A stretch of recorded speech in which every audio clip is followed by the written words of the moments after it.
পর্যটন নগরী কক্সবাজারে এইচআইভি আক্রান্তের সংখ্যা দিন দিন বৃদ্ধি পাচ্ছে, যার কারণে কক্সবাজারের সাধারণ মানুষের মাঝে বেড়েছে উদ্বেগ। আমরা এই মুহূর্তে রয়েছে কক্সবাজার সদর হাসপাতালে। কক্সবাজার সদর হাসপাতালের চিকিৎসকরা আমাদেরকে জানিয়েছেন, যেহেতু 2015 সাল থেকেই এই এইচআইভি সংক্রমণটা কক্সবাজারে বৃদ্ধি পেয়েছিল, যার কারণে এই 2015 সাল থেকে এই পর্যন্ত যে কক্সবাজার সদর হাসপাতালের পরিসংখ্যান, সেই পরিসংখ্যান অনুযায়ী কক্সবাজারে দীর্ঘ এক যুগে আক্রান্ত হয়েছে প্রায় 1400 জন এইচআইভি রোগী, এবং এই বছর অর্থাৎ 2026 সালের জানুয়ারি থেকে এই পর্যন্ত আক্রান্ত হয়েছেন 23 জন।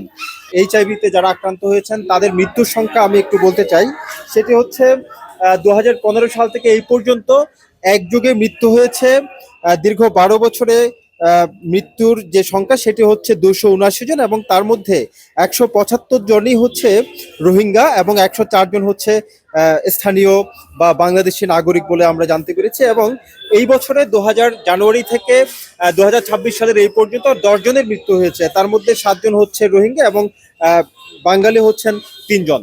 এই মুহূর্তে আমরা একটু কথা বলতে চাই একজন সচেতন নাগরিকের সাথে, কক্সবাজারের স্থানীয় বাসিন্দা।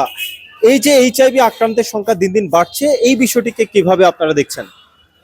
আসলে আমরা কক্সবাজারের শহর এবং জেলার নাগরিক হিসাবে যতটুকু বলতে পারি, কক্সবাজারের মানুষ যে এইচআইভি অথবা এইডস আক্রান্ত হচ্ছে তা নয়। কক্সবাজার থেকে ছড়িয়ে ছড়িয়ে এটা পুরো বাংলাদেশে যাচ্ছে। কক্সবাজারের যেভাবে নাগরিকরা এটি সচেতনতা দরকার আছে, এবং পুরো বাংলাদেশে এটি সচেতনতা তৈরি করবার জন্য দরকার আছে। পুরো বাংলাদেশ থেকে কক্সবাজারের মধ্যে পর্যটকরা এখানে ঘুরতে আসছে, এবং এই এইডস এবং এইচআইভি এই রোগটা ছড়িয়ে পড়ার কারণ হচ্ছে এটা গুচ্ছের মাধ্যমে ছড়িয়ে পড়ে। আমরা যতটুকু জানি, কক্সবাজারের বিভিন্ন ধরনের হোটেল মোটেল জোনে পতিতালয় হয়ে গেছে। কিছু কিছু গেস্ট হাউসে রোহিঙ্গা ক্যাম্প থেকে কিছু তরুণী এনে তারা সেখানে রাখে, এবং এই তরুণীদের মাধ্যমে মেলামেশার মাধ্যমে কিন্তু এই এইডস ছড়িয়ে পড়ছে বলে আমি মনে করি।